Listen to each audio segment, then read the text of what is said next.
Hey budget gardeners, Vita Loca here. Join me today as I show you how to collect the seeds from Scabiosa. So let's go.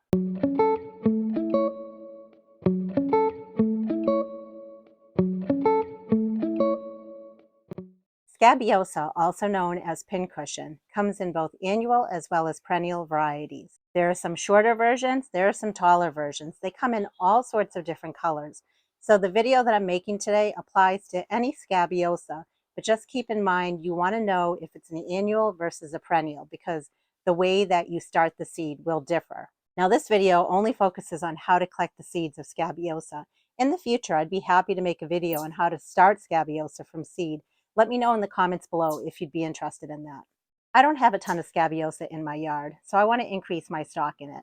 The best, easiest way to do it is to buy a few plants, collect the seeds, and then multiply your stock. Now, I can divide the plant as well, but I'm going to show you today that the two plants that I have, one that's shorter, one that's taller, they're not very big plants. So when it comes to dividing, I can still try to divide them. It might be turning one plant into three plants, but I also want to collect the seeds and I want to show you how to do it. I've made a lot of videos in the past on how to collect the seeds from both annual as well as perennial plants.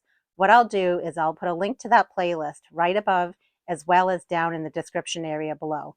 Please be sure to check it out because I'll be making a lot more videos this season on how to collect the seeds from plants. I'm not planning to remake the videos of the plants that I've already collected the seeds from.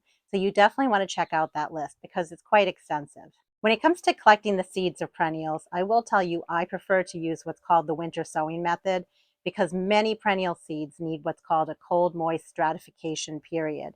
So I like to use milk jugs and winter sow my perennial seeds outdoors. And I'll also put a link to that playlist above as well as down below in case you're interested on what to do with your perennial seeds after you've collected them. Now, you can definitely take your perennial seeds and just scatter them in your landscape. And I would say that's the easiest option. One thing I don't love about that option is that you don't have as much control about where those plants are going to germinate. So I like to have a little more control and be able to place my plants accordingly around my landscape. Also, if you scatter seeds outdoors, you do take the risk of different animals eating the seeds, and you also take the risk of not knowing what the weather conditions are. In other words, the seeds might dry out because it's too dry. The seeds might rot because it's too wet. So those are just some factors to consider if you're planning to take your perennial seeds and scatter them around in your landscape. And I know from experience, some perennials grow very easily from seed if you were to scatter them outside. Some perennials don't germinate that easily and they need a little bit more TLC. So definitely do your research and your homework on how you want to start your perennial seeds when the time comes to that. I'm going to take you to the front of my yard where I have a small little Scabiosa plant that's been there for a few years, and I'm going to show you some things to look for when it comes to collecting your seeds. It is the end of July, and just like many perennials, Scabiosa likes to be deadheaded. If you keep deadheading your plant, it will keep reblooming for you. You'll notice that the seeds are brown, and that's what you want. You don't want to collect the seeds when they're a light green or dark green color.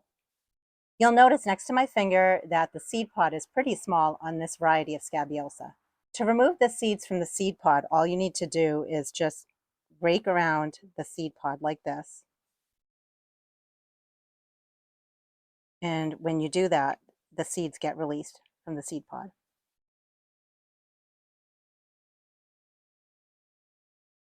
And wherever you're doing this, you just want to make sure that it's not a very windy day. And it's pretty easy actually to release the seeds. Now remember, these seeds are very small because the variety that we got the seeds from of Scabiosa is also a petite, small variety. When it comes to what the seeds look like, they kind of look like the little birdie that you would notice when you play badminton. The next Scabiosa that we're going to collect the seeds from is definitely a taller variety. I got it from my friend who has a backyard plant nursery. And you can see, based on the size of the seed pod, that this is definitely a larger plant. It has larger seeds. If you were deadheading this Scabiosa, you just want to come in and you don't just want to remove the seed pod, you want to follow the stem all the way down and you want to cut it off at the base of the stem. Just make sure you're not cutting off any buds that are going to bloom in the future. Since this plant has a thicker stem, I'm just going to snip it off using some hand pruners. And there's a close-up view of what the seed pod looks like, so that's what you're looking for. Again, notice that you can see the seeds in there, and they are a brown color. You definitely want to make sure that they're a brown color. And to release the seeds, again, I'm just gently raking the seed head with my fingers to release the seeds from the seed pod.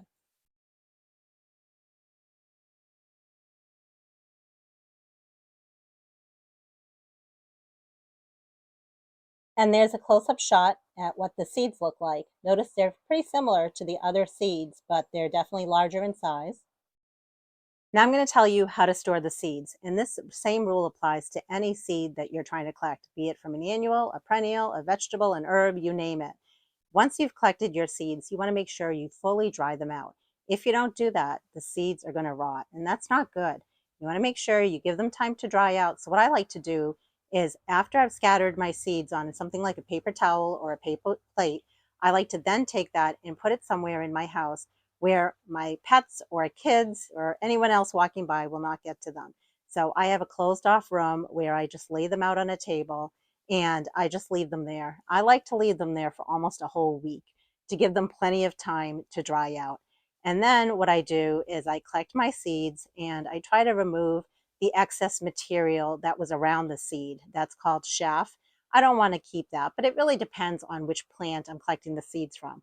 But in this case, I don't need to collect the chaff because the seeds are coming out very easily from my Scabiosa.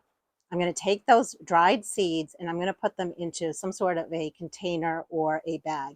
I like to use small little Ziploc bags and they work out perfectly fine. Some people say not to use a bag. I'm okay. I've been doing that for years as long as the seeds are fully dry. But you could use an envelope, a small paper bag, anything that you have handy, even a glass jar. And the big thing is make sure you label. So I'll put on there Scabiosa. I'm going to put the year that I collected the seeds. That's always good to know because you might have some old seeds that are sitting around. And with many seeds, they start to lose their viability as each year goes by, which means their germination rate goes down as each year passes us by. And then I'm going to store my seeds in a cool, dark, dry location. And they'll be fine there throughout the season. And then when it comes to these specific seeds, I'm planning to winter sow them. So remember, I will put a link to the playlist that shows you all the seeds I've collected so far. But I want to know, is there a specific plant that you want me to show you how to collect the seeds from? Drop it down in the comment section below and I'll do my best to make a video on that. I hope you're able to get out in your gardens, and until the next video, make it a great day with gardening.